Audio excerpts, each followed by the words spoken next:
제주 4.3 사건의 진상규명을 위해서 국제적으로 활동하고 있는 제1동포 소설가 김석범 씨가 입국을 거부당했습니다. 김 씨가 과거 반국가적 발언을 했다는 것이 정부 측이 내세우는 이유입니다. 김성수 시사문화평론가와 함께 어떻게 된 일인지 자세하게 알아보도록 하겠습니다. 안녕하십니까? 안녕하세요. 김성수입니다. 예, 김석범 소설가 지난 4월에 제주 4.3 평화상 수상자이기도 한데요. 예, 그런데 어떤 인물인지 먼저 좀 간략하게 설명을 해주시면 좋을 것 같습니다. 예, 이분은 한국, 일본 어느 쪽도 국적을 취득하지 않은 조선적이라고 우리가 흔히 표현하죠. 한국을 취득했을 때는 북한이라고 하는 반쪽을 잃어버리게 되고 일본을 취득하게 되면 나라 자체를 잃어버리게 된다라고 생각해서 조선적을 유지하고 있는, 그렇다고 해서 조선 국적이라고 북한을 갖다 취득한 것도 아닙니다. 그런 상태에서 섬처럼 떠 있는 분입니다. 그래서 한국에 올 때는 여행 증명서를 발급받아야만 하는 것이죠. 원래는 입국이 제한되겠지만 특정한 그 행사나 뭐 이런 것들이 있을 때 여행을 갖다 허락해 주는 것이 일반적인 관례입니다.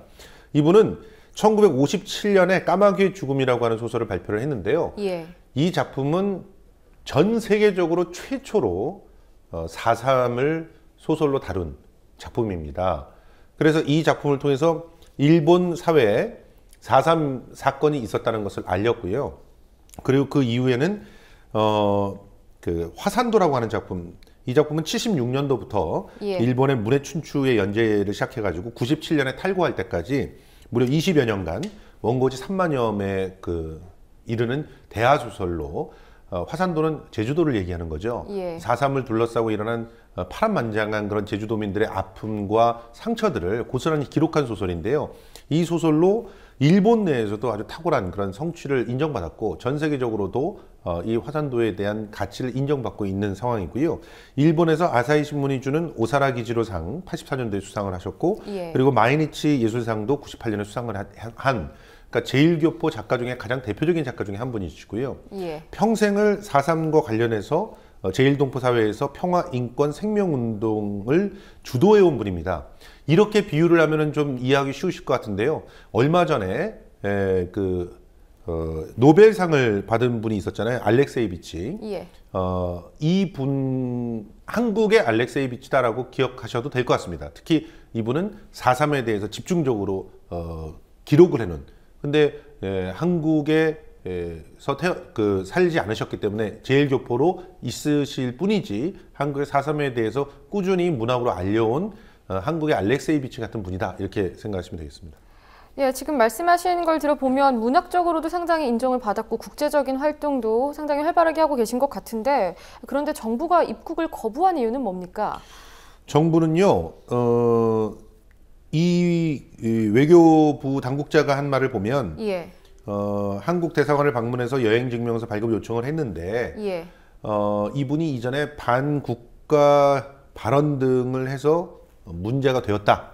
그래서 여권법에 바탕을 둬서 들어오지 못하겠다, 이 얘기인데 이게 이제 언제적 얘기냐면 4월에 있었던 제주 4.3 평화재단의 4.3 평화상 수상식 때 있었던 일이었습니다. 시상 소감을 말한 거였나요? 그렇죠. 시상 소감에서 뭐라고 얘기를 하셨냐면 이승만 정부가 헌법 전문에서 대한민국은 3.1혁명의 위대한 독립정신을 개선한다고 표방을 했지만 친일파와 민족 반역자 세력을 바탕으로 구성한 정부이기 때문에 여기서부터 역사 왜곡, 거짓, 단독선거, 단독정부 수립이 전국적으로 반대되는 그런 일들이 있었다.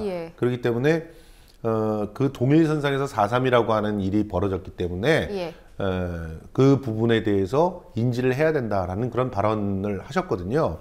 근데 이 발언이 반국가적인 발언이라고 하는 겁니다.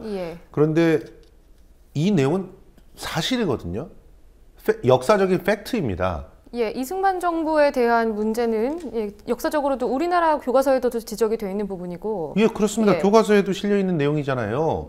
그건 검정 기준에도 통과한 내용입니다. 그러면 이승만 정부가 친일파를 등용하지 않았습니까?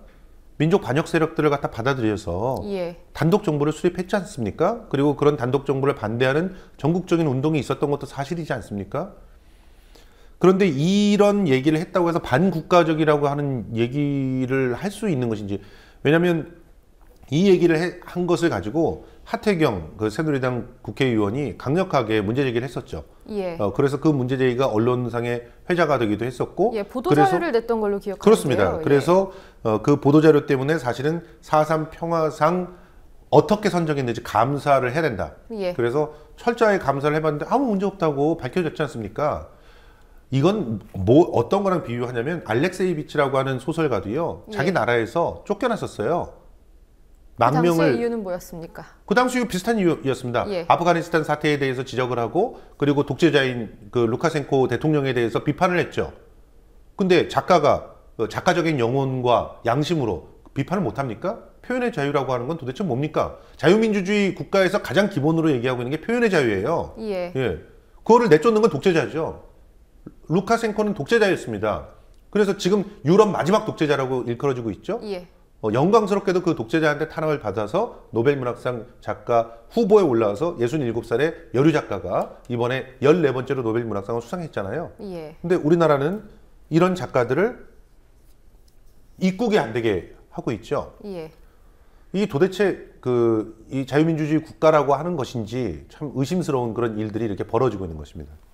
지금 과거 역사에 대해서 냉정하게 비판을 하고 평가하고, 이것이 역사학자는 물론이고요, 문단에서도 당연히 그 소설가들이 소설가로서의 양심, 문학인으로서의 양심을 갖고 하는 활동인데, 이분이 그리고 이번에 들어오려고 했던 게 무슨 행사에 참석하시려고 했냐면 동국대 서울 캠퍼스 다양관에서 열리는 제1디아스포라 문학 글로컬리즘이라고 해가지고 문학 정치학 심포지엄이었던 국제 학술 심포지엄인데, 이게 어떤 성격의 학술 심포지엄이냐면, 제1교포들이 디아스포라라고 하는 것은 사실은 우리나라의 그 민족이 일제 시대를 혹독하게 겪으면서 민족의 3분의 1이 고향을 버리고 다른 나라로 떠났죠.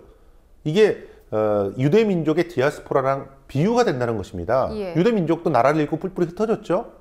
그 디아스포라를 통해서, 그리고 또 종교적으로 기독교인들이 로마의 탄압을 받으면서 그 전 세계로 퍼져나갔죠. 그러면서 또 거기에서 나름대로 성취들을 하면서 다시 모여서 전 세계적으로 영향력을 끼치는 그런 힘 있는 그런 상황들이 됐지 않습니까? 그래서 바로 이 소설가 김석범 소설가가 우리 민족의 정신과 어를 갖고 있는 소설가로서 디아스포라가 되어서 일본에서 이렇게 탁월한 성취를 했다라고 하는 것을 문학 정치학의 입장에서 살펴보는, 사례 살펴를 하는 그런 행사예요. 김석봉 작가가 없으면 행사를 진행할 수가 없는 국제 심포지엄입니다.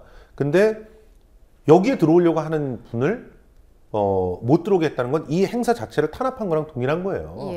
문학 행사를 탄압하고 있는 것이죠, 우리나라 외교부가. 그런데 우리나라 외교부가 어떤 사람들은 자유롭게 드나들게 했는지를 보시면요, 이것도 뉴스에 나왔던 것이죠. 국적 포기를 해서 병역을 기피해서 고발되어 있는 25명 중에서 18명이 우리나라에 자유롭게 입국했습니다. 이 중에서 뉴질랜드 국적을 취득한 A씨 같은 경우는요, 2006년 이후에 10번이나 드나들었죠. 지금 1월에 들어와서 아예 지금 체류하고 있습니다. 국적 포기자예요. 그것도 왜 포기를 했냐면 병역 의무를 피하기 위해서 포기를 해서 고발이 된 사람입니다, 병무청에서. 근데 이런 사람은 들어와요. 그리고 강창일 의원이 오늘 대정부 질문에서 황교안 총리한테 이걸 물었습니다. 이 김석봉 같은 이런 그 세계적인 평화운동가, 그리고 일본 내에서도 존경받고 있는 인물입니다. 아사히 신문이 상을 준 사람이에요. 그런데 이런 사람들을 왜 못 들어오게 했느냐고 질문을 했는데 반국가적인 발언을 했다라고 하는 식의 뉘앙스로 도망갔죠. 그러면서 그 다음에 뭘 물어봤냐면, 자위대가 한반도에 진출을 할 수 있는 것이냐라고 물어봤을 때 황교안 총리가 뭐라고 얘기했냐면, 필요한 범위 내에서 부득이한 경우 상위에서 허용할 수 있다는 얘기를 했습니다. 자위대도 한반도에 들어올 수 있는데 평생을, 90평생을 4.3이라고 하는 그 우리 민족의 대학살이 벌어진 상황을 전 세계에 알리면서 평화인권운동에 헌신한 사람을 들어오지 못하게 합니까? 이런 이율배반을 저지르고 있는 정부가 지금 교과서를 예. 역사를 바로 세운다고 해서 올바른 교과서라는 이름으로 교과서를 바꾸겠다고 하는 것이죠. 예, 지금 반국가적 발언, 그러니까 대한민국 정부의 정통성을 부정한다라는 뉘앙스의 발언인데 지금 역사적인 과오에 대해서 평가하고 반성하는 건 당연한 일이거든요. 그렇죠. 예, 그런데 이 논리가 역사교과서 국정화에 동일하게 적용이 되고 있는 것 같습니다. 그렇습니다. 지금 이 일련의 서로 달라 보이는 사건들이 예. 보면은 이 정부의 정체성을 보여주는 사건입니다. 병역을 병역을 양심적으로 거부한 것도 아니고 병역의 의무, 국민이라면 당연히 가져야 될 병역의 의무를 거부한 18명이 자유롭게 국내에서 드나들면서 우리 국민의 세금으로 혜택을 받았어요. 예. 예, 그런 분들은 놔뒀어요. 이제 와서 변명을 하는 게 출입국 관리소에서 뭐 제대로 된 시스템이 없어갖고 그러면 스티븐 유는 왜 못 들어옵니까? 예. 그런 시스템이 없는데 그리고 이분은 왜 못 들어옵니까? 그런 시스템이 없는데 병역 거부자들은 자유롭게 대한민국을 드나들 수 있고 어떻게 보면은 국가적으로 책임을 방기한 매국노들 아닙니까? 예, 그런 사람들은 그렇게 볼 수도 있죠. 그런 사람은 드나들고 있고 그리고 자위대도 심지어 그 한반도의 진출을 필요한 범위 내에서 상의를 하면 들어올 수 있는데 그런데 평생을 4.3을 중심으로 해서 문화활동을 하시고 평화운동을 하는 사람을 들어오지 못하게 하면서 그 이유가 반국가 발언이라고 하는데 그 발언의 실체는 이승만 정부의 그 오류 때문에 예. 4.3이라고 하는 정말 그 세계 역사에 기록될 만한 그런 잔인한 만행이 벌어졌다라고 하는 것을 사실에 입각한 발언을 했던 것을 가지고 그것을 반국가 발언이라고 몰아가는 이러한 일들은 일련의 하나의 그런 흐름에서 우리가 살펴볼 수가 있다는 것이죠. 그러면 이러한 생각들과 그 지침으로서 그 일련의 행보들을 하고 있는 그런 귀착점이 어디겠는가? 이것을 우리는 우려하고 있는 상황인 것입니다. 예, 그렇습니다. 지금 4.3 관련해서 역사적인 평가를 두고 뭐 사건이냐 사태냐 지금 이 개념도 상당히 혼란스럽습니다. 그렇기 때문에 진상규명이 더욱이 필요한 사안인데 그렇죠. 예, 지금 자신의 한평생을 바쳐가면서 그런 진상규명을 요구해왔던 인물에 대해서 입국 거부라는 결정을 내린 게 진짜 이 정부의 현실을 보여주는 한 사례인 것 같아서 참 씁쓸합니다. 그러니까요, 이분이 그 이전에 한국에 못 들어왔던 분이라면은 또 이해를 하겠어요. 예. 그런데 이분은요. 사실상 그 군사 독재는 종식됐다고는 형식적으로 하지만 그 잔재가 남아있다고 하는 노태우 정권 때에도 88년에 13차례나 방한을 하셨던 분입니다. 예. 그러면 지금 우리는 노태우 정권 때보다도 못한 시절을 살고 있다고 해도 과언이 아닌 것이죠. 예. 이런 상황들을 철저하게 문제 제기하고 바로잡지 않으면 안 되겠다라는 생각들을 하고 있습니다. 예. 역사 쿠데타, 공안의 역습 이런 말이 괜히 나오는 게 아닌 것 같습니다. 그렇습니다. 예, 오늘 여기까지 듣겠습니다. 수고하셨습니다. 고맙습니다.